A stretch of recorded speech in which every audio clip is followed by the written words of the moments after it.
যে কোনো কাজের পিছনে অনেক শ্রম থাকে, অনেক প্যারা থাকে, অনেক কষ্ট থাকে, অনেক যন্ত্রণাও থাকে। যেমন এই কাজটি, এই প্লটগুলো বের করার জন্য অনেক খাটতে হয়েছে, অনেক চিন্তা করতে হয়েছে।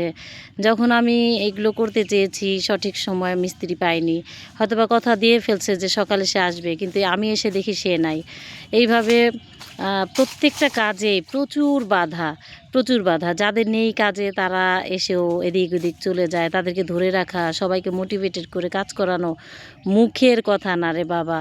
আর তো যাদের জন্য এগুলো করছি তাদের কোনো ফিডব্যাক নাই। কেউ বলে, জায়গা কি কেউ নিয়ে যাবে নাকি, পড়ে থাকলে কি হয়েছে, এরকম থাকুক, অসুবিধা কি। অনেক রঙের ঢঙের কথা। এই ফল গাছটা কেটে ফেললাম, কারণ হচ্ছে একদম আম হয়েছে 2টা, বাট কী করব, রাস্তার মধ্যে পড়ছে। 8 ফিট রাস্তা রেখে এখানে আমরা জমিগুলোকে প্লট করে ফেললাম আর কাজ শুরু করেছি।